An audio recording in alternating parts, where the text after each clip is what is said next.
శేఖర్ అన్న నమస్తే. నమస్తే అండి. ప్రస్తుతం ఏపీ రాజకీయాలను చూస్తూ ఉన్నాం. ఎలక్షన్ మూమెంట్ పెద్ద ఎత్తున ఉంది. జగన్మోహన్ రెడ్డి గారేమో ఒక 1 month కిందటనే అభ్యర్థులను ప్రకటించడం జరిగింది. వీళ్ళు నిన్నటితో అభ్యర్థులని మొత్తం కూడా ప్రకటించుకోవడం జరిగింది. 175 ఏదైతే అసెంబ్లీ స్థానాలు ఉన్నాయో 25 పార్లమెంట్ స్థానాలు. జగన్మోహన్ రెడ్డి గారు సిద్ధం సభలను పూర్తి చేసేసుకుని బస్సు యాత్ర ముందుకెళ్తున్నాడు ప్రచారానికి. నిన్న అనంతపూర్లో చూసాం మనం, చెప్పులు వారిపైన విసిరేయడం. దీన్ని ఎలా చూస్తూ ఉన్నారు? చెప్పులు విసిరేశారు అని చెప్పి మీకు ఎవరు చెప్పారు? విజువల్ చూశారు కదా. జగన్మోహన్ రెడ్డి గారు జనాల్లోకి వచ్చిన తర్వాత ఎవరో ఒక ఆకతాయి, ఎవరో ఒక టీడీపీ కుక్క, ఎవరో ఒక పసుపు దొంగ చేసినంత మాత్రాన జగన్మోహన్ రెడ్డి గారికి ఆదరణ లేదని ఎలా మాట్లాడతారు? ఎస్, వాళ్ళు చేసినట్టే వైఎస్ఆర్ కాంగ్రెస్ పార్టీ కార్యకర్తలు చేయడం మొదలు పెడితే చంద్రబాబు నాయుడు జనాల్లో కూడా రాలేడు. చంద్రబాబు నాయుడు ఒక మీటింగ్ కూడా పెట్టలేడు. ఒక చెప్పు కాదు, వేలాది చెప్పులు, ప్రజల లక్షలాది చెప్పులు చంద్రబాబు నాయుడు గారు మొహాన పడతాయి. సో ఇది ఏ పార్టీ వాళ్ళు చేసినా సరే తప్పుడు అంశం. దీన్ని తీవ్రంగా ఖండిస్తున్నాం. అదే అనంతపూర్ సాక్షిగా సిద్ధం సభ ఏర్పాటు చేసినప్పుడు రాప్తాడులో ఒక రిపోర్టర్ని ఏ విధంగా కార్యకర్తలు దాడి చేశారో చూసాం. దానికి ప్రత్యేకంగా అక్కడ ప్రజలు ఆగ్రహంతో చేశారని చెప్పేసి. నో కాదండి. ఎట్లా అంటే, మా పార్టీ ఏదైతే అధికార కార్యక్రమాలు కాదు, గవర్నమెంట్ ప్రభుత్వ కార్యక్రమాలు కాకుండా మా పార్టీ కార్యక్రమాలకు 2017లో మేము ఆంధ్రజ్యోతి పేపర్ని మేము నిషేధించాం. ఏబిఎన్ న్యూస్ ఏదైతే టీవీని మేము నిషేధించాం, ఆంధ్రజ్యోతిని నిషేధించాం, ఈనాడుని నిషేధించాం, అదేవిధంగా మహా న్యూస్ని, TV5 కూడా మేము నిషేధించాం. మేము నిషేధించిన తర్వాత అయ్యా మీరు మా పార్టీ సభలకు రావద్దు, మా పార్టీ కార్యక్రమాల దగ్గరికి మీరు రావద్దు, విజువల్స్ తీయాల్సిన పని లేదు, మేము మిమ్మల్ని నిషేధించాం అని చెప్పాం. నిషేధించాం అని చెప్పిన తర్వాత వాళ్ళకి మా దగ్గర ఏం పని? సిద్ధం సభ 10 లక్షలకు పైగా జనాలు ఉన్నారు అనంతపూర్ రాఫ్తాడు దగ్గర సిద్ధం సభ. నువ్వు జర్నలిస్ట్వే కాదని ఎవరు అనట్లేదు. సో నువ్వు వాడికి వెళ్ళిన తర్వాత విజువల్స్ తీస్తూ, ఎవరైతే బయటకు వస్తూ ఉంటారో వాళ్ళు విజువల్స్ తీస్తూ, జగన్మోహన్ రెడ్డి గారి సభ అట్టర్ ఫ్లాప్, జగన్మోహన్ రెడ్డి గారి సభకు జనాలే రాలేదు అని చెప్పేసి ఎక్కడో ఖాళీ ప్రదేశాన్ని చూపించి బయట ప్రదేశాన్ని నువ్వు ప్రచారం చేస్తూ ఉంటే జగన్మోహన్ రెడ్డి గారి మీద నిత్యం అనునిత్యం 2019లో అధికారంలో వచ్చిన తర్వాతే కాదు, జగన్మోహన్ రెడ్డి గారు 2010లో ఓదార్పు యాత్ర, 10-11లో ఓదార్పు యాత్ర స్టార్ట్ చేసిన నాటి నుండి మొదలు నేటి వరకు జగన్మోహన్ రెడ్డి గారి మీద నిత్యం విషం చెమ్మే అబద్ధపు ప్రచారాలు, తప్పుడు ప్రచారాలు చేసే ఒక మీడియా సంస్థ జగన్మోహన్ రెడ్డి గారి అభిమానుల ఎదుటుగా లక్షలాది మంది అభిమానులు మళ్ళీ వాళ్ళ ఎదుటుగా కూడా ఒక తప్పుడు కథనాన్ని వాళ్ళు లైవ్ షూట్ చేస్తూ ఉంటే అభిమానులు అండి, నాయకులు కాదు, వాళ్ళంతా అభిమానులు. అభిమానుల్లోకి వెళ్ళి వాళ్ళ నాయకుడి గురించి నువ్వు తప్పుడు ప్రచారం చేస్తుంటే ఖచ్చితంగా వాళ్ళు ఆగ్రహావేశాలు చేశారు. దాని మాత్రాన మీడియా మీద దాడి, ఇవన్నీ దీన్ని ఖచ్చితంగా దాన్ని తీసుకోవాల్సిన అవసరం కూడా లేదు. ఇప్పుడు జగన్మోహన్ రెడ్డి గారు బస్సు యాత్ర ఏదైతే ముందుకెళ్తున్నాడో, అలాగే చంద్రబాబు నాయుడు గారు కూడా ప్రజాగలం అని చెప్పేసి అని అదే బస్సుతోనే ప్రయాణం చేయడం జరుగుతుంది. ఇక్కడ బస్సులో యాత్ర అని చెప్పేసి వీరు ప్రజాగలం అని బస్సులో ముందుకెళ్తా ఉన్నారు. ఈ ప్రజాగలంలో పెద్ద ఎత్తున జగన్మోహన్ రెడ్డి గారిని విమర్శించుతున్నది ఏంటంటే చంద్రబాబు నాయుడు గారు, అలాగే వారాహి అనే వాహనం ద్వారా పవన్ కళ్యాణ్ కూడా నిన్న పిఠాపురం సభ వేదిక ద్వారా అభివృద్ధి అనేది లేదు ఆంధ్రప్రదేశ్లో, అరాచకం మాత్రమే ఉంది, సంక్షేమం అనే పేరు పెట్టి సంక్షేమం అనేది అంతా కూడా బూటకం అని చెప్పేసి ఇటు చంద్రబాబు అటు పవన్ కళ్యాణ్ గారు ఇద్దరు కూడా చెప్పుకురావడం జరుగుతుంది. సరే, వాళ్ళు చెప్పినట్టుగా అరాచకమే అనుకుందాం. ఎస్, అరాచకమే. ఎలాంటి అరాచకం అంటే 2,70,000 కోట్ల రూపాయల డబ్బును నేరుగా డీబీటీ, నాన్ డీబీటీ ద్వారా సంక్షేమ పథకాల కోసం ఖర్చు పెట్టాను చూసారా? ఇది అరాచకమే కాదని ఎవరన్నారు?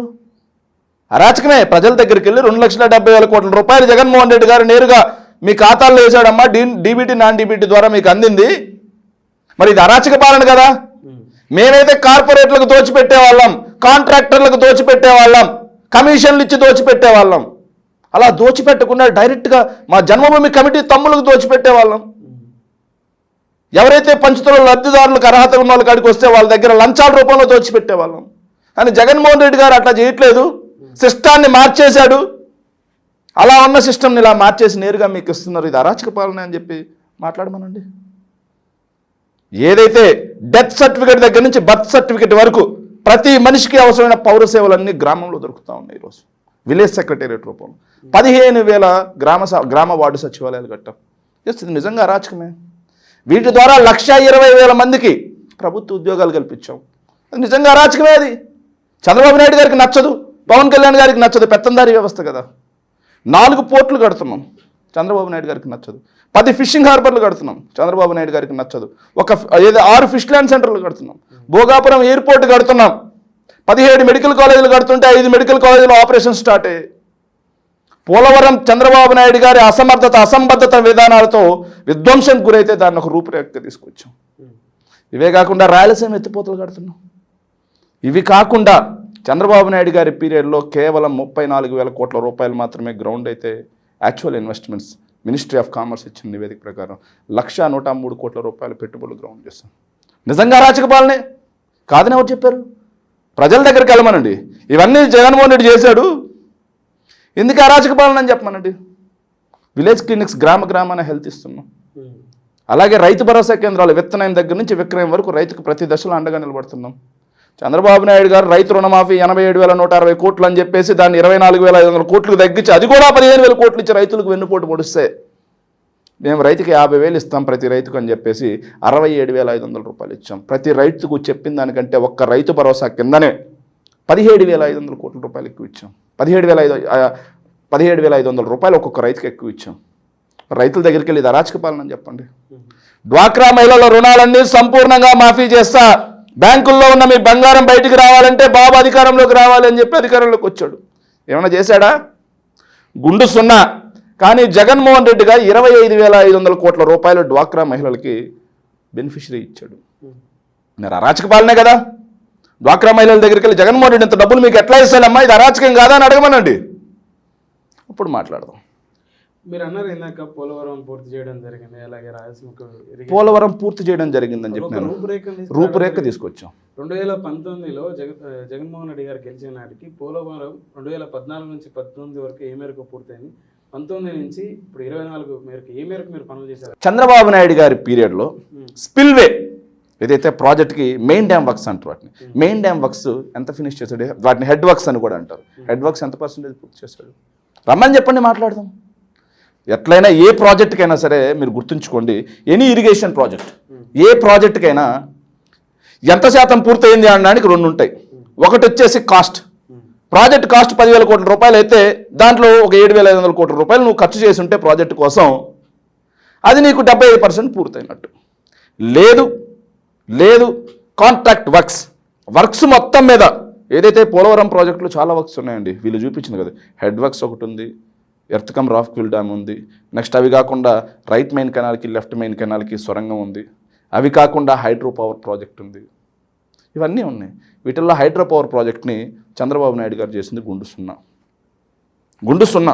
హైడ్రో పవర్ ప్రాజెక్ట్ ఈరోజు శరవేగంగా నిర్మాణం జరుగుతుంది. అవి కాకుండా లెఫ్ట్ మెయిన్ కెనాల్కి రైట్ మెయిన్ కెనాల్కి సొరంగాలు మేమే దవ్వాం. అవి కాకుండా ఏదైతే స్పిల్వే ఉందో పునాదుల్లో ఉన్న స్పిల్వేకి ఒక రేకు డబ్బా తీసుకొచ్చి పెట్టి జయము చంద్రన్న అని కొట్టించుకున్నాడు చంద్రబాబు నాయుడు గారు. కానీ నేడు వెళ్ళి స్పిల్వే చూసుకోండి, వరద నీరు మొత్తం స్పిల్వే ద్వారా పోతున్న విజువల్స్ మీరు చూసారా లేదా? అది ఎవరి ప్రభుత్వ హయాంలో మేము నిర్మించాం. ఇవి కాకుండా ఎర్త్ కమ్ రాక్ఫిల్ డ్యామ్ ఏదైతే డయాఫ్రమ్ వాల్ మొత్తం దెబ్బతినిందండి. తెలుసా మీకు? ఎందుకు దెబ్బతినింది తెలుసా?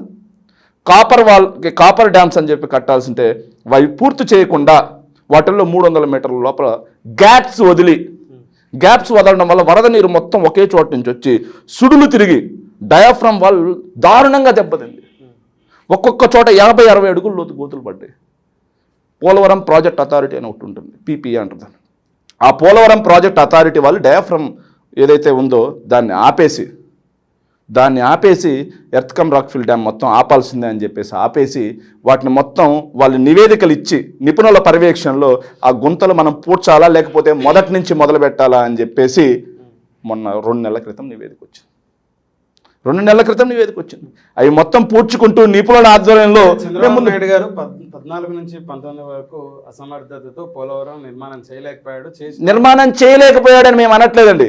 చంద్రబాబు నాయుడు గారు మోక్షగండం విశ్వేశ్వరయ్యలాగా తనను తాను ఊహించుకొని ఒక ఇంజనీర్ అవతారం ఎత్తడం వల్ల పోలవరం ప్రాజెక్ట్ అనేది పూర్తిగా దెబ్బతింది అంటున్నాను నేను. ఎస్, మేము అదే చెప్తాం. స్పిల్వే పూర్తి చేశాం. ఏదైతే ఉందో డయాఫ్రమ్ వాల్ ఏదైతే ఉందో ఆ వాల్ని కూడా మేము రిపేర్లు చేస్తూ ముందుకు వస్తున్నాం. ఇవి కాకుండా దాన్ని డయాఫ్రమ్ వాల్ని వాళ్ళ నిపుణుల నివేదికలు ఇవ్వకుండా మనం కట్టడానికి లేదు.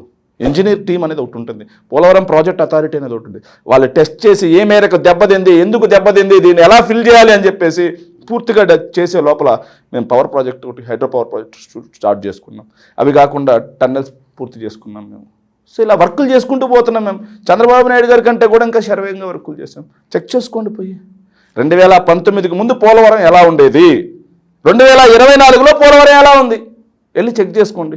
ఇప్పుడు పెద్ద ఎత్తున పోలవరం ఇష్యూ వచ్చినప్పుడు 2022కు పూర్తి చేస్తామని చెప్పేసి అసెంబ్లీ సాక్షిగా అనిల్ కుమార్ యాదవ్ గారు నాటి ఇరిగేషన్ శాఖ మంత్రి చెప్పుకోవడం.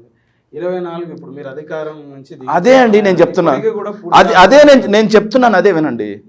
మేము 22కి పూర్తి చేస్తా అన్నమాట వాస్తవం, మేము కాదనట్లేదు.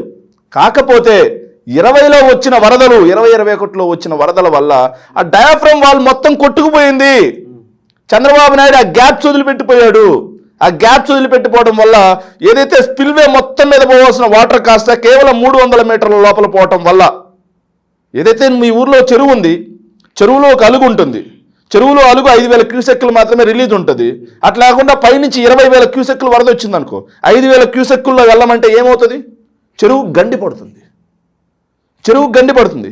స్పిల్వే పూర్తి చేయకుండా, కాపర్ డ్యామ్స్ పూర్తి చేయకుండా డయాఫ్రమ్ వాల్ ఎందుకు కట్టాడు? కట్టడం వల్ల డయాఫ్రమ్ వాలే మెయిన్ వరదను మొత్తం ఆపాల్సింది. అదే వరదను ఆపి స్పిల్వేలో నుంచి సైడ్ నుంచి తీసుకెళ్ళాలి. ఏదైతే నదికి అడ్డంగా కట్టింది కాదు, ఏది స్పిల్వే, నదీ ప్రవాహాన్ని మళ్లించి కట్టింది స్పిల్వే. ఆ నదీ ప్రవాహాన్ని ఆపాల్సింది ఏంటి? Diaphragm wall. ఆ డయాఫ్రమ్ గట్టిగా లేకపోతే ఏమవుతుంది? వరద ఎక్కువ వచ్చినప్పుడు డయాఫ్రమ్ వాల్ కొట్టుకుపోతే రాజమండ్రి దగ్గర నుంచి మొత్తం ఖచ్చితంగా 2025 లోపల, 25 ఎండింగ్ లేదంటే 26 వరద వచ్చే లోపల పోలవరం ప్రాజెక్ట్ పూర్తవుతుంది. 100%. 100 చెప్తున్నాం కదా, డయాఫ్రమ్ వాల్ మొత్తం కొట్టుకుపోయింది. పోలవరం ప్రాజెక్ట్ అథారిటీ ఆ పనులు ఆపాల్సిందే నివేదికలు వచ్చేంత వరకు అని చెప్పారు. వాళ్ళు నివేదికలు వచ్చేంత వరకు మేము పనులు ఆపాలా, లేకపోతే ముందుకు తీసుకెళ్ళాలి. 24 ఈ 5 సంవత్సరాల కాల పరిధిలో ఇరిగేషన్ డెవలప్మెంట్ మేరకు మీరు కేటాయించిన నిధులు ఏంటి అంటే, ముఖ్యంగా రాయలసీమ ప్రాంతానికి చెప్తానండి, చేపట్టిన ప్రాజెక్ట్ చెప్తాను. నేను చెప్తాను. ఏదైతే బ్రహ్మసాగర్ ప్రాజెక్ట్ ఉన్నా, బ్రహ్మసాగర్ ప్రాజెక్ట్ 17 టీఎంసీలు చంద్రబాబు నాయుడు గారి ప్రభుత్వంలో ఏనాడైనా 10 టీఎంసీలకి మించి స్టోర్ చేయగలిగాడా? ఎఫ్ఆర్ఎల్ 17 టీఎంసీలు. ఏదైతే R&R ప్యాకేజ్ ఇచ్చి దాన్ని పూర్తి చేసాం. గండికోట ఎఫ్ఆర్ఎల్ చేసాం, చిత్రావతి ఎఫ్ఆర్ఎల్ చేసాం, ఇవే కాకుండా గోరకల్లు ఎఫ్ఆర్ఎల్ చేసాం. నెక్స్ట్ ఇంకోటి హెచ్ఎన్ఎస్ఎస్కి జిఎన్ఎస్ఎస్కి లింక్ ఉంది. ఆ లింక్ కూడా శరవేగంగా నడుస్తుంది. కుప్పం బ్రాంచ్ కెనాల్ పూర్తి చేసి వాటర్ ఎవరు ఇచ్చారండి? కుప్పం బ్రాంచ్ కెనాల్కి వాటర్ ఎవరు ఇచ్చారు? మేమా కాదా? రాయలసీమ ఎత్తిపోతల పథకం ఏ స్థాయిలో ఉందో విజువల్స్ చూసుకోండి. మా సోషల్ మీడియా వాల్స్ అన్నింటిలో ఉంటాయి విజువల్స్, డ్రోన్ విజువల్స్ ఉంటాయి, చూసుకోండి, చెక్ చేయండి. ఇవి కాకుండా ఏదైతే 11,000 క్యూసెక్లు ఉన్నటువంటి పోతిరెడ్డిపాడు హెడ్ రెగ్యులేటర్ని 44,000 క్యూసెక్లకి పెంచింది ఎవరు? దివంగత రాజశేఖర రెడ్డి గారు అయితే దాన్ని 90,000 క్యూసెక్లకి ఎవరు పెంచుతున్నారు? Works under process. Chandrababu Naidu గారు ఏనాడు ఆ దిశగా అడుగులు వేయలేదే. చంద్రబాబు నాయుడు గారు ఎంతవరకు ఆయన ఒక ఈవెంట్స్ మాత్రమే చేశాడు ఇరిగేషన్లో, ఈవెంట్స్ మాత్రమే. ఏదైతే రాజశేఖర రెడ్డి గారు అలాగే కిరణ్ కుమార్ రెడ్డి గారి ప్రభుత్వ హయాంలో పూర్తయిన ప్రాజెక్టులకి ఆయన టెంకాయలు కొట్టి ఎక్సెస్ రేట్లు పెంచుకొని కెనాల్స్ అని అవి ఇవి అని చెప్పేసి డబ్బు దోచుకున్నాడు తప్పిస్తే నిజంగా రాయలసీమకి వాటర్ ఇచ్చినటువంటి చరిత్ర కాదు. చంద్రబాబు నాయుడు గారికి పిచ్చి పట్టిపోయిందండి. పట్టిసీమ ప్రాజెక్ట్ అనేది ఏంటండి? పట్టిసీమ ప్రాజెక్ట్ ఒకటి బూటకం. 2017లోనే మాట్లాడాం మేము. వైఎస్ రాజశేఖర రెడ్డి గారు కట్టినటువంటి పోలవరం కుడి కాలువ మీద 1800 కోట్ల రూపాయలుతో లిఫ్ట్ పెట్టాడు. ఆ లిఫ్ట్కి పెట్టినటువంటి ఆ లిఫ్ట్ అండి, పట్టిసీమ దగ్గర లిఫ్ట్, అది అసలు అవసరం లేదు లిఫ్ట్ అని చెప్పేసి ఇరిగేషన్ నిపుణులు చెప్పినా సరే, ఇరిగేషన్ నిపుణులంతా వారించినా సరే, కమిషన్ల కోసం పట్టిసీమ లిఫ్ట్ అనేది పెట్టాడు. ఆ పట్టిసీమ లిఫ్ట్కి పెట్టిన టైంలో పోలవరం ప్రాజెక్ట్ మీద 1800 కోట్లు ఇన్వెస్ట్ చేయొచ్చు. నో. ఆ లిఫ్ట్ ఏంటో తెలుసా? ఆ మోటార్లు, లిఫ్ట్ మోటార్లు ఎక్కడి నుంచి తీసుకెళ్ళారు తెలుసా? ఆంధ్రనేవా పంపులు. రాయలసీమ నుంచి ఆంధ్రనేవా పంపులు తీసుకెళ్ళి పట్టిసీమకు కట్టుకున్నాడు. ఇంకో మాట, చంద్రబాబు నాయుడు గారికి పిచ్చి పట్టిపోయిందండి. ఎంత పిచ్చి పట్టిందంటే, చంద్రబాబు నాయుడు గారు మాట్లాడే మాటలు ఎలా ఉంటాయంటే, రాయలసీమలో సభల్లో ఈ మధ్య ఆయన ప్రజాకలం అని మాట్లాడుతూ గోదావరి వాటర్ రాయలసీమకి ఇస్తాను అంట. ఎట్లా ఇస్తావు నువ్వు గోదావరి వాటర్ రాయలసీమకి? చెప్పమనండి. ఏ దారిని నేను ఇస్తాను. గోదావరి వాటర్ పోలవరంగిన పూర్తయితే వచ్చి కలిసేది ఎక్కడండి? కృష్ణానదిలో. వచ్చి కృష్ణానదిలో ఎక్కడ కలుస్తుంది గోదావరి వాటర్ చెప్పండి? ఏదైతే విజయవాడకి పైన కలుస్తుంది, శ్రీశైలంలో కలుస్తుందా గోదావరి వాటర్ వచ్చి? ఇక్కడ సాధ్యపడుతుంది అదే నేను అడుగుతున్నాను. చంద్రబాబు నాయుడు గారికి పిచ్చి పెట్టింది రాష్ట్ర ప్రజలందరికీ. ఆ పిచ్చి ఎక్కించడం కోసం ఒక సైకోలాగా తిరుగుతున్నాడు చంద్రబాబు నాయుడు. ఎలా చెప్పమానండి? దమ్ముగూడెం టెయిల్ పాండ్ అని ఒకటి ఉందండి గోదావరి వాటర్ మీద. రాజశేఖర రెడ్డి గారు ప్రపోజల్ తీసుకొచ్చినటువంటి ప్రాజెక్ట్ అది. ఒకవేళ దమ్ముగూడెం టెయిల్ పాండ్ వాటర్ తీసుకొచ్చినా నాగార్జున సాగర్ పైన పడతాయి. మరి శ్రీశైలంలో పడితే ఎలా రాయలసీమకు వాటర్ వస్తాయి? శ్రీశైలంలో పడకుండా రాయలసీమకు వాటర్ ఎట్ట వస్తాయి? శ్రీశైలంలోకి నువ్వు గోదావరి జలాలు ఎలా తీసుకొస్తావు? అది చెప్పమనండి చాలు. చంద్రబాబు నాయుడు గారిని ఒక ఇంజనీర్ విజనరీ అని మాట్లాడతాను నేను. చంద్రబాబు నాయుడు గారు గోదావరి జలాలు ఎలా తీసుకొచ్చి శ్రీశైలంలో వేస్తారు అది చెప్పమనండి, మాట్లాడదాం. అలా కాకుండా నోటికి ఏ మాట వస్తే ఆ మాట, నోటికి ఎంత వస్తే అంత నిటారుగా నించొని ఎలాంటి సందేహం లేకుండా అనర్గళంగా అబద్ధాలు చెప్పడమే కాకుండా వాటిని మళ్ళీ అవునా కాదా తమ్ముళ్ళు అని సమర్థించుకోగలిగినటువంటి ఒక రాజకీయ జిత్తుల మారి నక్క చంద్రబాబు నాయుడు గారు అని చెప్పడానికి ఎలాంటి సందేహం లేదు అని చెప్పి ప్రజలు మాట్లాడుకుంటున్నారు. నేను కాదు, ప్రజలే మాట్లాడుకుంటున్నారు. వైఎస్ఆర్సీపీ నాయకులు మాట్లాడుకుంటే రాజకీయం అవుతుందండి. ప్రజలే మాట్లాడుకుంటున్నారు ఈరోజు. ఏ ఆర్టిఫిషియల్ ఇంటెలిజెన్స్ వాడి నా మేధో శక్తిని పెంచుకొని మీ పేదరికాన్ని తగ్గిస్తా అంటాడు ఒక చోట. సెల్ ఫోన్ నేనే కనిపెట్టాను. నిన్న మా వింజమూరికి వచ్చాడండి, మా ఉదయగిరి కాన్స్టిట్యున్సీ వింజమూరికి. సెల్ ఫోన్ నేనే కనిపెట్టా తమ్ముడు అని చెప్పి. సెల్ ఫోన్ ఎప్పుడు కనిపెట్టారా? కంప్యూటర్ నేనే కనిపెట్టా తమ్ముడు అంటున్నాడు. హైదరాబాద్కి నేనే పేరు పెట్టా తమ్ముడు అంటున్నాడు. హైదరాబాద్కి బొడ్డు కొట్టి బొడ్డు కోసి నామకరణం వేశాడు. హైదరాబాద్ అనే మాట ఆయన నోటి నుంచి వచ్చిందా లేదా మీరు చూసుకోండి రికార్డ్స్. హైదరాబాద్కి నామకరణం నేనే చేశా, పేరు నేనే పెట్టా అంటున్నాడు. హైదరాబాద్ బొడ్డు కోసాడు, నామకరణం చేశాడా? హైదరాబాద్ రింగ్ రోడ్ నేనే కట్టాను. హైదరాబాద్ రింగ్ రోడ్ రాజశేఖర రెడ్డి గారి కృషి కాదా? హైదరాబాద్ ఎయిర్పోర్ట్ నేనే కట్టా అంటే రాజశేఖర రెడ్డి గారి కృషి కాదా? హైదరాబాద్ పీవీ ఎక్స్ప్రెస్ హైవే నేనే కట్టా అంటే రాజశేఖర రెడ్డి గారు కాదా? మెట్రో నేనే వేసా అంటారు. మెట్రో అసలు నువ్వు ఉన్నప్పుడు డిపిఆర్ కూడా రెడీ కాలేదు. రాజశేఖర రెడ్డి గారు అధికారంలో ఉన్నప్పుడు దానికి డిపిఆర్ లేసి దానికి అత్యంత క్లిష్టమైన భూసేకరణ మొత్తం కూడా రాజశేఖర రెడ్డి గారు చేసిపోయారు. చంద్రబాబు నాయుడు గారి పాత్ర ఎక్కడ? మెట్రోలో నేనే కట్టే తమ్ముళ్ళు అంటాడు. దౌర్భాగ్యం ఏంటంటే ఆయన ఇన్ని అబద్ధాలు అనర్గళంగా చెప్తున్నా. Yes, Chandrababu is a visionary. Chandrababu Naidu గారు అపర చాణక్యుడు. చంద్రబాబు నాయుడు లేకపోతే ఈ భూమండలమే లేదు అనే ఒక సెక్షన్ ఆఫ్ మీడియా ఉంది. చంద్రబాబు నాయుడు గారు నందిని చూపించింది పంది అంటే ఎస్ ఇది పందే, దీన్ని కనిపెట్టింది చంద్రబాబు నాయుడే, దీనికి నామకరణం కూడా చంద్రబాబు నాయుడే చేస్తాడు, చంద్రబాబు నాయుడు నేతలు లేకపోతే పంది జాతే లేదు అని మాట్లాడే చూపించే వీడియో ఏదైతే మీడియా ఉంది, వీటన్నిటిని సమర్థించే తెలుగు గొర్రెలు కూడా కొంతమంది ఉన్నారు. అంతకాలం చంద్రబాబు నాయుడు గారికి అలాంటి డోకా లేదు అని చెప్పి ఈ సందర్భంగా మనం చేసుకుంటాం. సరే, ఒకవేళ మీరు అన్నట్టు ఒక సెక్షన్ ఆఫ్ మీడియా చేయించిన, ఒక సెక్షన్ ఆఫ్ వాళ్ళు తెలుగుదేశం పార్టీ కార్యకర్తలు నాయకులు నిజంగా నమ్మించే ప్రయత్నం చేసిన సామాన్య ప్రజలు నమ్మరు కదా. మేము అదే కదండి చెప్తున్నాం మీకు. మీడియాలో ఆంధ్రజ్యోతి, ఈనాడు, ఐటీ రంగాన్ని చంద్రబాబు నాయుడు గారు మాట్లాడదామా? ఐటీ రంగంలో చంద్రబాబు నాయుడు గారి ప్రభుత్వ హయాంలో ఎక్స్పోర్ట్స్ ఎంత, ఏదైతే హైదరాబాద్నే తీసుకున్నాం కంపేర్ టు హైదరాబాద్, ఉమ్మడి ఆంధ్రప్రదేశ్ని తీసుకున్నాం. విభజిత ఆంధ్రప్రదేశ్ వద్దు. 9 సంవత్సరాలు ముఖ్యమంత్రిగా ఉన్నాడు. ఐటీ ఎక్స్పోర్ట్స్, ఐటీ రంగం, నాకు ఒక్క ఐటీ రంగమే కాదు, ఆర్థిక, పారిశ్రామిక, వ్యవసాయ, సర్వీస్ అన్ని రంగాలు తీసుకుందాం. 2004 కంటే చంద్రబాబు నాయుడు గారి పీరియడ్లో 95 నుంచి 2004 వరకు ఎలా ఉండేవి, 95కు ముందు ఎలా ఉండేది రాష్ట్రం, అప్పుల్లో కూడా అండి. మరి రాజశేఖర రెడ్డి గారు వచ్చిన తర్వాత 2009 కేవలం 6 సంవత్సరాల కాలం, ఈ పీరియడ్లో ఎలా జరిగింది అనేది డేటా తీసి కంపేర్ చేద్దామా? చంద్రబాబు నాయుడు గారి బట్టలు ఇప్పేయగలం మేము విత్ డేటా. నోటి మాట కాదండి, విత్ డేటా. క్యాలిక్యులేషన్స్ అనేవి కొన్ని ఉంటాయి. ఆ క్యాలిక్యులేషన్స్ పెట్టి మరి చంద్రబాబు నాయుడు గారి ఏదైతే 9 ఏళ్ల కాలంలో రాష్ట్రం అప్పుల పాలైపోయింది, 11,000 కోట్ల రూపాయలు డెప్ట్లోకి వెళ్ళిపోయింది, రెవెన్యూ లోటు. రాజశేఖర రెడ్డి గారు ముఖ్యమంత్రిగా ఉన్న కాలంలో రాష్ట్రం రెవెన్యూ మిగులులోకి వచ్చింది. చెక్ చేసుకోండి. 2009 చనిపోయేసరికి రాష్ట్రం మిగులు బడ్జెట్ రెవెన్యూ మిగుల్లో ఉంది. అప్పుల గురించి మాట్లాడట్లేదు, రెవెన్యూ డెఫిసిట్స్ గురించి మాట్లాడుతున్నాం. చంద్రబాబు నాయుడు గారి పీరియడ్ కంటే కూడా అప్పుల శాతం తగ్గించారు రాజశేఖర రెడ్డి గారు. చంద్రబాబు నాయుడు గారి పీరియడ్ కంటే కూడా వ్యవసాయ ఉత్పత్తులు, సర్వీస్, ఏదైతే సాఫ్ట్వేర్ ఉత్పత్తులు, చంద్రబాబు నాయుడు గారి పీరియడ్ కంటే హైదరాబాద్లో ఐటీ లేదనుకుంటున్నారా మీరు? హైదరాబాద్లో ఐటీ లేదనుకుంటున్నారా? దేశంలోనే సెకండ్ ప్లేస్ చంద్రబాబు నాయుడు గారు రాకముందు. కానీ చంద్రబాబు నాయుడు గారి పీరియడ్ వచ్చిన తర్వాత 5th ప్లేస్కి వచ్చాం మనం. ఏందని బీకింది? గ్లోబలైజేషన్లో భాగంగా ఏదైతే పివి నరసింహారావు గారు అలాగే మన్మోహన్ సింగ్ గారి కృషి వల్ల ప్రపంచీకరణలో భారతదేశం కూడా పాల్గొంది. టెక్నాలజీ అవసరం అనేది గుర్తెరిగారు.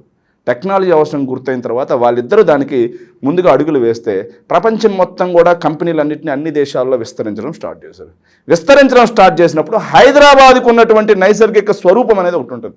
ఇది బేసికల్గా పెద్ద సిటీ, నిజామ్స్ టైం నుంచి ఉన్నటువంటి సిటీ. ఇది చంద్రబాబు నాయుడు ఏం కట్టలేదు. చంద్రబాబు నాయుడు గారు హైదరాబాద్ రాకముందు ఇక్కడ హైదరాబాద్లో ఎయిర్పోర్ట్ ఉంది, బేగంపేట ఎయిర్పోర్ట్. చంద్రబాబు నాయుడు గారు కుప్పంలో బళ్ళకి వెళ్ళే టైంలోనే ఇక్కడ Secunderabad railway station, Nampally railway station ఉంది. చంద్రబాబు నాయుడు గారు కుప్పంలో చెడ్డీలతో గోళీలు ఆడుకునే టైంలో హైదరాబాద్లో యూనివర్సిటీలు ఉన్నాయి. ఉస్మానియా యూనివర్సిటీ, నిజాం కాలేజ్ దగ్గర నుంచి అన్ని నిజామ్స్ కట్టించినవి ఉన్నాయి. ఏందయ్యా చంద్రబాబు నాయుడు చేసింది? చంద్రబాబు నాయుడు హైదరాబాద్లో చేసింది ఏంటో తెలుసా? హైటెక్ సిటీ పేరుతో తన కులపు వాళ్ళందరికీ భూములు దోచిపెట్టడం మాత్రమే చంద్రబాబు నాయుడు గారు చేశారు అని చెప్పేసి ఇతర దేశాల నుంచి కూడా ఇక్కడికి వచ్చి రీసెర్చ్ చేసిన వాళ్ళు కూడా బుక్స్ రాశారు. వేల మంది ఈరోజు ఏదైతే ఉపాధి పొందుతా ఉన్నారో ఆ హైటెక్ సిటీ సైబరాబాద్ నిర్మాణం కారణం చేత అని చెప్పేసి. ఎస్, ఏంటి సైబరాబాద్ నిర్మాణంలో ఆయన చేసింది ఏంటి అని నేను అడుగుతున్నా. ఎస్, సైబర్ టవర్స్ని ఎవరైనా నిర్మించింది? ఎవరు సైబర్ టవర్స్కి పునాది రాయి వేశారు? సైబర్ టవర్కి పునాది రాయి వేసింది నేదురుమల్లి జనార్దన్ రెడ్డి గారు కాదా? ఎవరి పీరియడ్లో వేసాడయా? రాజీవ్ గాంధీ గారి స్వహస్తాలతో కాదా? నేదురుమల్లి జనార్దన్ రెడ్డి గారు కాదా వేసింది? నేదురుమల్లి జనార్దన్ రెడ్డి గారు వేసిన దాన్ని ఈయన కొనసాగించి మళ్ళీ శంకుస్థాపన చేశాడు. జరగాలి చెల్లికి మళ్ళీ మళ్ళీ పెళ్ళి అంటారు కదా. చంద్రబాబు నాయుడు గారికి శంకుస్థాపనల మీద శంకుస్థాపనలు, ప్రతిదాన్ని జాతికి అంకితం చేయడం. పోలవరంలో అయితే గేట్ని జాతికి అంకితం చేశారు, డయాఫ్రమ్ వాళ్ళని జాతికి అంకితం చేశారు, స్పిల్వేని జాతికి అంకితం చేశాడు. అట్లా పోలవరంలో ఒక్కొక్క అంశానికి ఒక్కొక్క ఈవెంట్ చేశాడు. అట్లా దీన్ని కూడా ఈవెంట్ చేశాడు తప్పిస్తే ఏం చేశాడు? చంద్రబాబు నాయుడు గారు అభివృద్ధి ఏం చేయలేదంటారు. అభివృద్ధి చేయలేదని నేను అట్లా హైదరాబాద్ మొత్తానికి నాదే బాధ్యత అంటే మాత్రం ఒప్పుకోం. చంద్రబాబు నాయుడు గారి కంటే కూడా రాజశేఖర రెడ్డి గారి హయాంలోనే హైదరాబాద్ ఎక్కువ అభివృద్ధి చెందింది. రింగ్ రోడ్ రాజశేఖర రెడ్డి గారి కృషే, ఎయిర్పోర్ట్ రాజశేఖర రెడ్డి గారి కృషే, ఎక్స్ప్రెస్ వేస్ రాజశేఖర రెడ్డి గారి కృషే.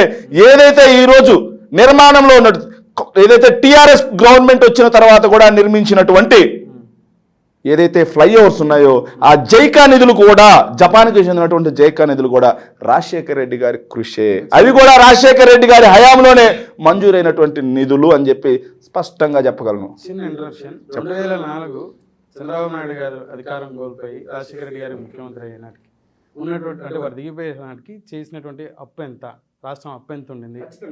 అలాగే 2009 రాజశేఖర రెడ్డి గారు మరణం అయిన తర్వాత మరొకరు రోషయ్య గారు ముఖ్యమంత్రి అయినాటికి ఉన్న అప్పు ఎంత? ఎస్, ఖచ్చితంగా చెప్తాను. మీరు ఒక్క నిమిషం ఆపగలిగితే. తప్పకుండా.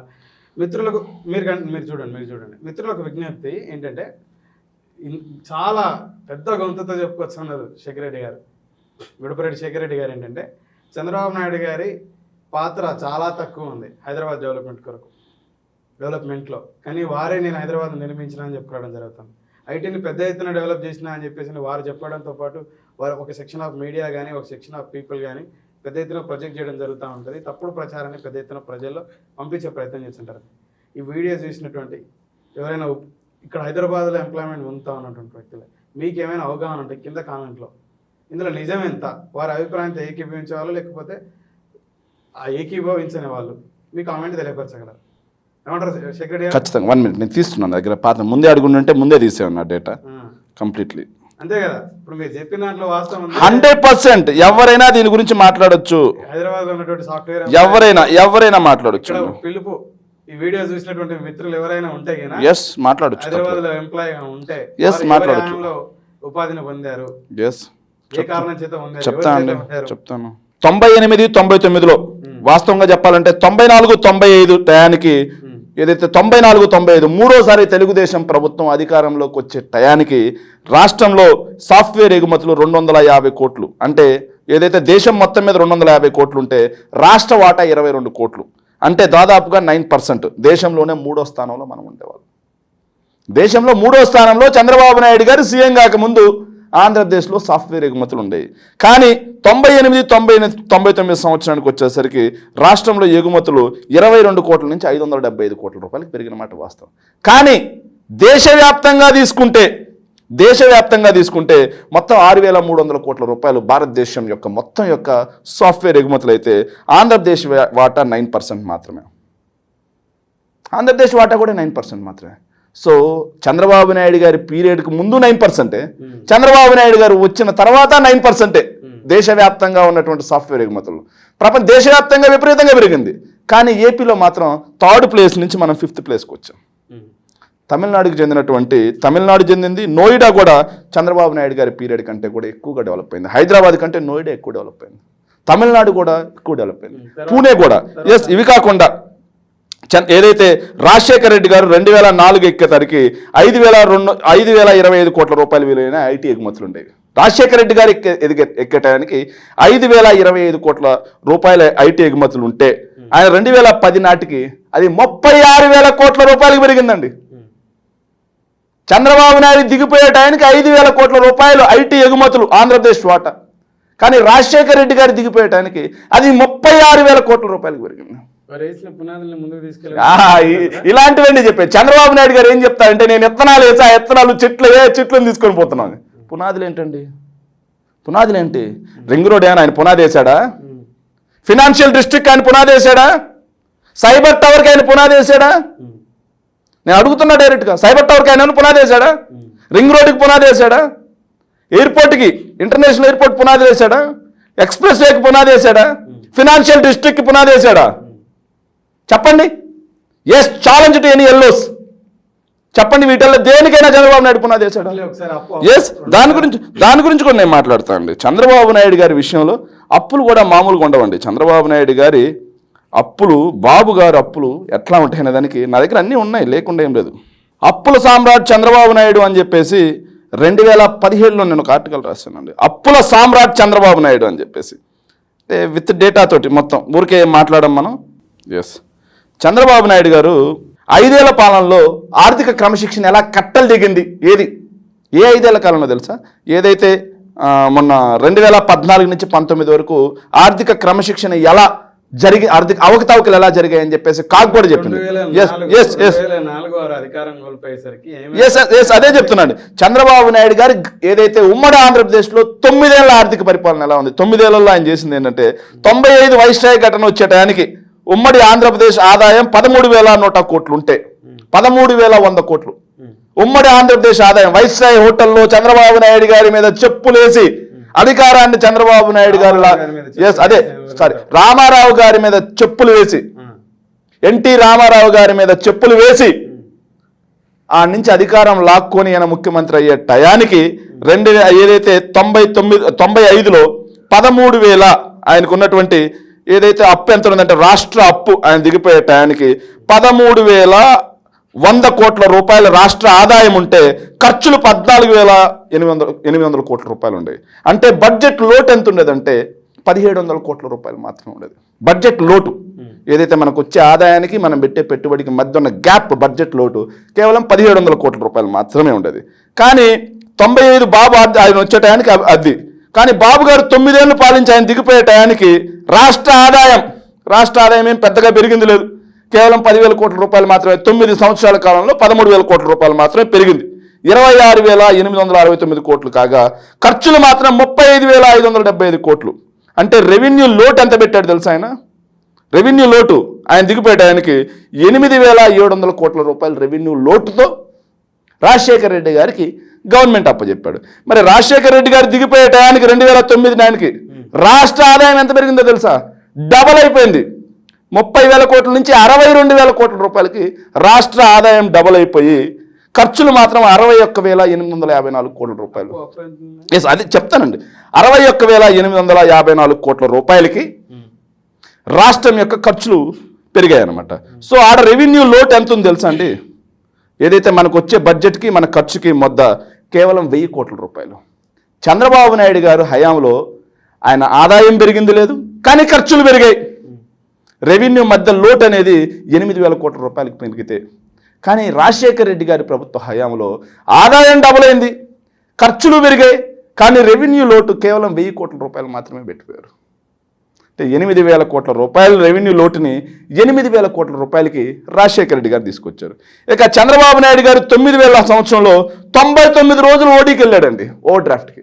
కానీ రాజశేఖర రెడ్డి గారు 5 సంవత్సరాల కాలంలో ఒక్కరోజు కూడా, కనీసం ఒక్కరోజు కూడా ఓడీకి వెళ్ళలేదు. మళ్ళీ ఎప్పుడు వెళ్ళా తెలుసా ఓడీకి? 2014లో మళ్ళీ చంద్రబాబు నాయుడు గారు ముఖ్యమంత్రి అయిన తర్వాత స్టేట్ గవర్నమెంట్ ఓడీకి వెళ్ళడం జరిగింది. మరి ఎవరికి ఆర్థిక క్రమశిక్షణ ఉంది? నేను చెప్తా అండి, వెళ్ళామండి, చెప్తున్నా. ఎవరికి ఆర్థిక క్రమశిక్షణ ఉంది? వెళ్ళలేదని నేను చెప్పండి. ఎవరికి ఆర్థిక క్రమశిక్షణ ఉంది? ఏదైతే సంపన్న రాష్ట్రంగా ఉన్నటువంటి ఆంధ్రప్రదేశ్ని 95 నుంచి 2004 దాకా పంది కుక్కుల్లాగా తిన్నారు. రాష్ట్ర ఆదాయం పెంచకపోగా ఖర్చులు పెంచి రెవెన్యూ లోటును పెంచారు. కానీ రాజశేఖర రెడ్డి గారు రాష్ట్ర ఆదాయాన్ని డబుల్ చేశారు. అలాగే సంక్షేమ పథకాల రూపంలో, సాగునీటి పథకాల రూపంలో అన్నింటినీ కూడా ఖర్చుని డెవలప్ చేశారు. రెవెన్యూ లోటు కేవలం 1000 కోట్ల రూపాయలు మాత్రమే పెట్టారు. మరి ఎవరు విజనరీ? ఎందుకని ఈ రోజుకి పెద్ద ఎత్తున అంటే నాడు రాజశేఖర రెడ్డి గారు కానీ నేడు వారి కుమారుడు జగన్మోహన్ రెడ్డి గారు సంక్షేమానికి పెద్ద ఎత్తున ప్రాధాన్యత ఇవ్వడం జరుగుతుంది, కానీ అభివృద్ధికి ప్రాధాన్యత ఇవ్వట్లేదు. ప్రజలకి రూపాయి పంచడం కాదు, రూపాయి సంపాదించుకోవడం అదే అండి. పంచుడేంటి, పన్నులు పెద్ద ఎత్తున. సరే అండి, సరే ఒక మాట అండి. సరే, రాజశేఖర రెడ్డి గారి పీరియడ్ని కొద్దిసేపు తీసేయండి, చంద్రబాబు నాయుడు గారు ఉమ్మడి ఆంధ్రప్రదేశ్ పీరియడ్ని కొద్దిసేపు తీసేయండి. మరి చంద్రబాబు నాయుడు గారు 2014 నుంచి 19 వరకు ఆంధ్రప్రదేశ్ రాష్ట్రానికి పొడిచింది ఏంటి? మీరు అభివృద్ధి అంటున్నారు. చంద్రబాబు నాయుడు గారు ఒక్క సీపోర్ట్ కట్టారా? సీపోర్ట్ కట్టడం అంటే రాష్ట్ర సంపద పెరిగినట్టా కాదా? కట్టారా? చెప్పండి. చంద్రబాబు నాయుడు గారు 14 సంవత్సరాల కాలంలో రాష్ట్రానికి కట్టిన సీపోర్ట్ గుండు 0. కానీ మేము 4 కడుతున్నాం. కనిపించట్లేదా మీకు? ఎస్. ఒక్క ఫిషింగ్ హార్బర్ కట్టారా? మత్స్యకార సోదరులు మన దగ్గర ఫిషింగ్ హార్బర్ లేక వలసలు పోయి గుజరాత్ నుంచి పాకిస్తాన్ జైళ్లలో మగ్గితే కరోనా సమయంలో రాష్ట్ర ప్రభుత్వ కృషితో వచ్చిన సందర్భాలు మీరు మర్చిపోయారా? బంగ్లాదేశ్ జైళ్లలో మగ్గారు, మర్చిపోయారా? శ్రీలంక జైళ్లలో మగ్గారు, మర్చిపోయారా? ఆ పరిస్థితి రాకూడదు. రాష్ట్రం బ్లూ ఎకానమీలో ఇప్పటికీ నెంబర్ 1 ఉంది, కానీ దాన్ని ఇంకా డబల్ చేయాలి అని చెప్పేసి జగన్మోహన్ రెడ్డి గారు ఒక దృఢ సంకల్పంతో 10 ఫిషింగ్ హార్బర్లు కడుతున్నారు, 6 ఫిష్ ల్యాండ్ సెంటర్లు కడుతున్నారు. చంద్రబాబు నాయుడు గారి 14 ఏళ్ల కాలంలో పోర్టులు పక్కన పెట్టండి, ఫిషింగ్ హార్బర్లు పెట్టండి, పక్కన పెట్టండి, ఫిష్ ల్యాండ్ సెంటర్లు పక్కన పెట్టండి, సముద్రం తీరం వెంబడి కనీసం ఒక చిన్న జట్టి కట్టించాడా? ఏంటి మరి చంద్రబాబు నాయుడు చేసిన అభివృద్ధి ఏంటి? చంద్రబాబు నాయుడు గారు 14 ఏళ్ల ప్రభుత్వ కాలంలో ఒక్క మెడికల్ కాలేజ్ కట్టించాడా? గవర్నమెంట్ మెడికల్ కాలేజ్, నేను ప్రైవేట్ మెడికల్ కాలేజ్ గురించి నేను మాట్లాడు. ఒక్కటి చెప్పండి చాలు. కానీ జగన్మోహన్ రెడ్డి గారు కేవలం 5 సంవత్సరాల ప్రభుత్వ హయాంలో 5 మెడికల్ కాలేజీలు ఆపరేషన్స్లోకి వచ్చాయి. 12 మెడికల్ కాలేజీలు, మిగిలిన 12 మెడికల్ కాలేజీలు శరవేగంగా నిర్మాణంలో ఉన్నాయి. మరి ఏంటి అభివృద్ధి? రెండింటి మధ్య డిఫరెన్షియేషన్ తీసుకోండి. ఇది అభివృద్ధి కాదా? చంద్రబాబు నాయుడు గారి ప్రభుత్వ హయాంలో 14 సంవత్సరాల కాలం తీసుకోండి, ఆయన ప్రభుత్వ హయాంలో ఒక్క ఎయిర్పోర్ట్ కట్టించాడా చెప్పండి? రాజశేఖర రెడ్డి గారు శంషాబాద్ ఎయిర్పోర్ట్ నిర్మిస్తే, sorry yes, Orvakal airport Chandrababu Naidu గారు నిర్మించారా? ఉన్నదాన్ని ఎక్స్ప్లెయిన్ చేశారంతే. చూసుకొని చెక్ చేసుకోండి.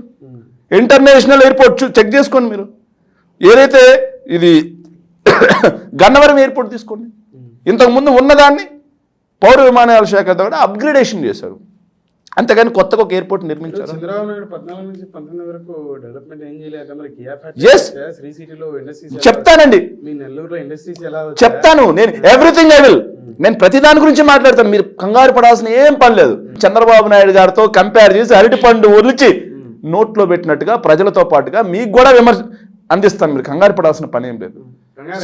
ఎస్, నిమ్మలంగా మాట్లాడదాం. కంగారు మరి ఏమైంది? అది అభివృద్ధి కాదా? చంద్రబాబు నాయుడు గారి ప్రభుత్వ హయాంలో ఏ స్కూల్కైనా కనీసం ఒక మరుగుదొడ్డైనా కట్టించాడని చూపించమనండి, మాట్లాడదాం. Yes, challenge. కానీ జగన్మోహన్ రెడ్డి గారు ఈరోజు నాడు నేడు ద్వారా బాగు చేసిన స్కూల్స్ ఎన్ని? ఇంగ్లీష్ మీడియం ఎన్ని స్కూల్స్? డిజిటల్ బోధన ఎన్ని స్కూల్స్లో నడుస్తుంది? Bilingual text books. ఇంతకుముందు నేను గవర్నమెంట్ బళ్ళలో, నేను కూడా గవర్నమెంట్ ప్రభుత్వ పాఠశాల విద్యార్థిని. చంద్రబాబు నాయుడు గారే నేను స్కూల్లో ఉన్నప్పుడు ముఖ్యమంత్రిగా ఉండేవాడు 2004 ముందు. నాకు టెక్స్ట్ బుక్స్ వచ్చింది ఎప్పుడో తెలుసా అండి? డిసెంబర్లో అందే. జూన్లో స్టడీ స్టార్ట్ అయితే డిసెంబర్లో పుస్తకాలు వచ్చాయి. కాదంటారా? కాదనలేని సత్యం ఎవరు? కాదనలేని సత్యం ఎవరు? బడులు ఎలా ఉండేవి? కనీసం తాగడానికి మంచినీరు కూడా దొరకని పరిస్థితి. కానీ నేడు స్కూల్స్ ఎలా ఉన్నాయి? స్కూల్స్లో టాయిలెట్స్ ఎలా ఉన్నాయి? స్కూల్స్లో రక్షిత మంచినీటి పథకం ఎలా ఉంది? స్కూల్స్లో గోరుముద్ద ఎలా ఉంది? పిల్లలు వేసుకునే యూనిఫామ్ ఎలా ఉంది? పిల్లలు చదివే పుస్తకాలు ఎలా ఉన్నాయి? పిల్లలకి చెప్పేటువంటి విద్యా బోధన విధానం మారిందా లేదా? ఏదైతే అవైలబిలిటీ ఆఫ్ ఎడ్యుకేషన్లో కేరళని దాటి నెంబర్ 1 ప్లేస్లోకి మనం ఈరోజు వచ్చామంటే అది మా ప్రభుత్వం చేసిన కృషి కాదా? జగన్మోహన్ రెడ్డి గారి చిత్తశుద్ధికి నిదర్శనం కాదా? బైజూస్ కంటెంట్ కూడా పిల్లలకి ఉచితంగా అందిస్తున్నామంటే, ఏదైతే కార్పొరేట్ స్కూళ్ళల్లో ఈరోజు ఆక్రిడ్ స్కూల్, అలాగే ఢిల్లీ పబ్లిక్ స్కూల్, ఇలాంటి స్కూళ్ళల్లో లభించేటువంటి ఐబీ సిలబస్ విద్యని పేద పిల్లలకి, ఏదైతే గుడిసెల్లో ఉండేటువంటి పేద పిల్లలకి వాళ్ళకి మేము ఈరోజు ప్రభుత్వం ద్వారా అందిస్తున్నామంటే ఇది మానవ వనరుల మీద పెట్టిన పెట్టుబడి కాదా?